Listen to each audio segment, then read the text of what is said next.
আপনি যদি ভাবেন যে বিশ্বের সব দেশে কাঁঠাল কেবল পাকার পরেই রসালো ফল হিসেবে খাওয়া হয়, তবে আপনার ধারণা আজ বদলাতে চলেছে। স্ক্রিনে যে লোভনীয় মাংসের ডিশগুলো দেখছেন, তার একটিতেও এক ফোঁটা আসল মাংস নেই। হ্যাঁ, ঠিকই শুনছেন। উন্নত দেশগুলোতে এখন টন টন কাঁচা কাঁঠাল দিয়ে তৈরি হচ্ছে মাংসের বিকল্প, আর এটি জন্ম নিয়েছে $1 বিলিয়ন বিশাল ইন্ডাস্ট্রির। এই বড় ইন্ডাস্ট্রিগুলোতে প্রতিদিন শত শত এমনকি হাজার হাজার কাঁচা কাঁঠাল প্রক্রিয়াজাত করা হয় শুধুমাত্র একটি উদ্দেশ্যে, আর তা হলো বিশ্বজুড়ে মাংস বা প্লান্ট বেসড মিট তৈরি করা।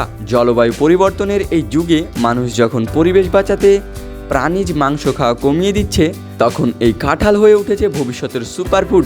কিন্তু গাছ থেকে ছিঁড়ে আনা একটি আঠালো শক্ত কাঁচা কাঁঠাল কিভাবে একেবারে হুবহু মাংসের স্বাদ আর রূপে বদলে যায়, চলুন আজ আপনাদের নিয়ে যাই কাঁঠাল থেকে মাংস তৈরির অবিশ্বাস্য এবং রুদ্ধশ্বাস কারখানার ভেতরে।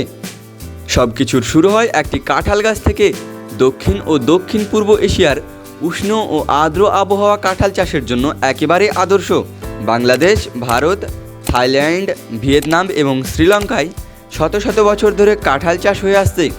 তবে এই নতুন ইন্ডাস্ট্রির জন্য থাইল্যান্ডের মতো দেশগুলোতে গড়ে উঠেছে বিশ্বের সবথেকে বড় বড় কাঁঠালের কমার্শিয়াল ফার্ম বা খামার। এখানে কাঁঠাল চাষের হিসাবটা একটু ভিন্ন। একটি পূর্ণবয়স্ক কাঁঠাল গাছ বছরে 100 থেকে 200টি ফল দিতে পারে, আর প্রতিটি ফলের ওজন হতে পারে 5 থেকে 30 কেজি পর্যন্ত। তবে মজার ব্যাপার হলো, এই ফার্মগুলোতে কাঁঠাল পাকতে দেওয়া হয় না। কাঁঠাল যখন কাঁচা থাকে এর ভেতরে কোনো মিষ্টি স্বাদ বা তীব্র গন্ধ তৈরি হয় না, বরং ভেতরের অংশগুলো থাকে শক্ত এবং আঁশযুক্ত, যা দেখতে ঠিক পশুর মাংসের ফাইবারের মতো। তাই সঠিক টেক্সচার পাওয়ার জন্য কাঁঠাল কাঁচাই কেটে নেওয়া হয়। ক্ষেত থেকে কাঁঠাল সংগ্রহ করার পর শুরু হয় বিশাল কর্মযজ্ঞ, আর শুরু হয় সময়ের সাথে পাল্লা দেওয়া। বড় বড় ট্রাক বা বিশাল কন্টেনারে এই কাঁচা কাঁঠালগুলো আনা হয় অত্যাধুনিক প্রসেসিং প্ল্যান্টে, যেসব প্ল্যান্ট প্রতিদিন শত শত কাঁঠাল প্রক্রিয়াজাত করে। সেখানে সব কিছু নিখুঁতভাবে মেনটেন করা একটা বড় চ্যালেঞ্জ। কাঁঠাল গাছ থেকে কাটার পর খুব দ্রুত এর ভেতরের রাসায়নিক পরিবর্তন শুরু হয়। ফল দ্রুত পাকতে শুরু করে এবং নষ্ট হওয়ার ঝুঁকি থাকে। তাই ফল কাটা থেকে শুরু করে প্রক্রিয়াজাতকরণ পর্যন্ত সময় খুব সতর্কতার সাথে হিসাব ধরে রাখতে হয়। মোটামুটি গাছ থেকে সংগ্রহের 24 থেকে 48 ঘন্টার মধ্যেই ফ্যাক্টরির সব প্রাথমিক কাজ শেষ করতে হয়। একটু দেরি হলে কাঁঠাল ফেকে মিষ্টি হয়ে যাবে, যা দিয়ে মাংস তৈরি করা সম্ভব নয়। ফ্যাক্টরিতে ঢোকার পর প্রথম ধাপ হলো ওয়াশিং বা ধোয়া মোছা ও বাছাই পর্ব। বিশাল লোডিং এরিয়া থেকে কাঁঠালগুলো ধীরে ধীরে বড় এবং দীর্ঘ কনভেয়ার বেল্টে তোলা হয়। এই বেল্ট একটানা চলতে থাকে, আর তার উপর দিয়ে হাজার হাজার কাঁঠাল একসাথে এগিয়ে যায়। আমরা জানি কাঁঠালের গায়ে প্রচুর মাটি, ধুলো, পোকামাকড় আর সবচেয়ে ভয়ঙ্কর প্রাকৃতিক আঠা বা কষ লেগে থাকে। এগুলো পরিষ্কার করতে শক্তিশালী পানির হাই প্রেশার স্প্রে এবং বিশেষ নজল ব্যবহার করা হয়। ফুড গ্রেড সলিউশন ব্যবহার করে এর গায়ের সমস্ত আঠা সম্পূর্ণ পরিষ্কার করা হয়। ধোয়ার পর শুরু হয় sorting বা বাছাই করার ধাপ। আধুনিক প্লান্টগুলোতে মানুষের চোখের বদলে এখন সেন্সর বা AI ব্যবহার করা হয়। এই ক্যামেরাগুলো লেজার স্ক্যানের মাধ্যমে মিলি সেকেন্ডের মধ্যে দেখে নেয় কোন কাঁঠালটি বেশি পেকে গেছে, কোনটায় ফাটল বা ক্ষত আছে, কিংবা ওজন ঠিক আছে কিনা। যেসব কাঁঠাল A গ্রেড মানদণ্ডে পড়ে না, রোবোটিক আর্ম বা অটোমেটেড পুশার সেগুলোকে সঙ্গে সঙ্গে আলাদা লাইনে সরিয়ে দেয়। এরপর আসে এই কারখানার সবচেয়ে জটিল ও গুরুত্বপূর্ণ ধাপ, কাঁঠাল কাটা। সাধারণভাবে বাড়িতে কাঁঠাল কাটতে গেলে হাতে তেল মেখে নিতে হয়, আর ছুরি মুহূর্তের মধ্যে আঠালো হয়ে যায়। কিন্তু এই বিশাল কারখানায় কাজটা হয় সম্পূর্ণ ভিন্ন এবং অত্যাধুনিক প্রযুক্তির মাধ্যমে। এখানে মানুষের হাতের বদলে ব্যবহৃত হয় বিশেষ ধরনের উন্নত মানের অটোমেটিক কাটিং মেশিন। বড় বড় স্টিলের ব্লেড, হাইড্রোলিক প্রেস এবং স্বয়ংক্রিয় গ্রিপারের মাধ্যমে কয়েক সেকেন্ডের মধ্যেই বিশাল আকারের শক্ত কাঁঠাল 2 ভাগে ভাগ বা 4 ভাগে কেটে ফেলা হয়। এই সময় কাঁঠালের মাঝখানের অংশ আলাদা করা হয় এবং মেশিনের সাহায্যেই ভেতরের কাঁচা বীজগুলো বের করে ফেলা হয়, কারণ মাংসের স্ট্রাকচার তৈরির জন্য কেবল আঠালোর কোষ আর আঁশগুলোই প্রয়োজন। এই সময় কাঁঠালের মাঝখানের অংশ আলাদা করা হয়।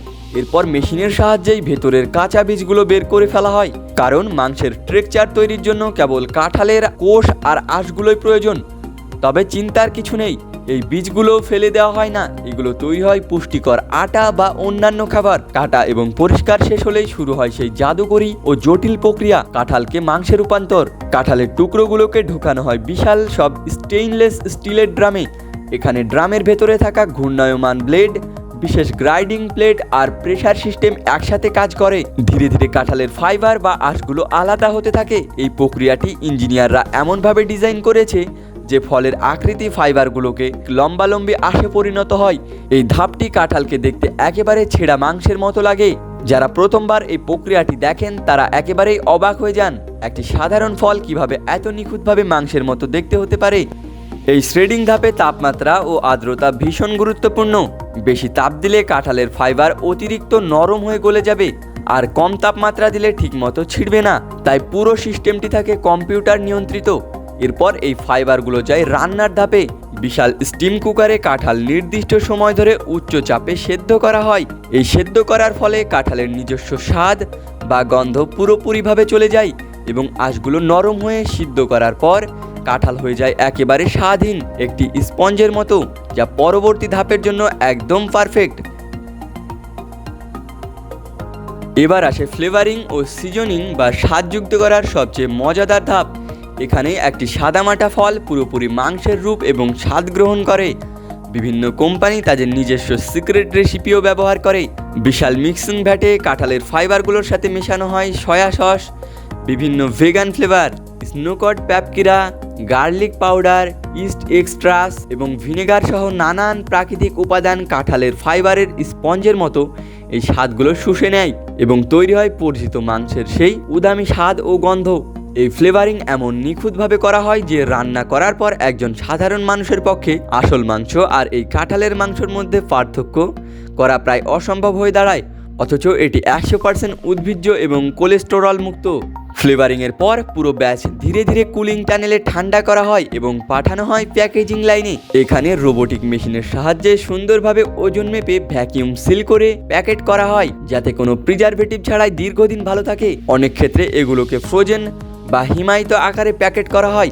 এরপর বিশাল সব কার্টনে ভরে কন্টেনারের জাহাজে করে এই কাঁঠালের মাংস পাড়ি দেয় বিশ্বের বিভিন্ন দেশে, যেমন আমেরিকা, ইউরোপ থেকে শুরু করে অস্ট্রেলিয়ার সুপার শপগুলোতে। আমাদের বাড়ির আশেপাশের যে কাঁঠাল গাছটিকে আমরা হয়তো খুব সাধারণ মনে করি, সেই কাঁঠালই আজ আধুনিক প্রযুক্তি আর উদ্ভাবনী চিন্তার মাধ্যমে জয় করেছে পুরো বিশ্ব। পরিবেশ দূষণ কমানো ও ডায়েটের এক অন্যান্য সমাধান হয়ে উঠেছে এই কাঁঠাল। আগামীতে হয়তো আপনারা প্লেটের প্রিয় বার্গার এবং ট্যাকোরেটের মাংস কোনো প্রাণী থেকে নয়, বরং আসবে অতি পরিচিত এই কাঁঠাল থেকেই। ভিডিওটি ভালো লাগলে একটি লাইক দিন, আর এমন অজানা ও রোমাঞ্চকর ফ্যাক্টরির প্রসেস দেখতে আমাদের রাজু এক্সপ্লেইন চ্যানেলটিকে সাবস্ক্রাইব করতে ভুলবেন না। দেখা হবে আগামী পর্বে।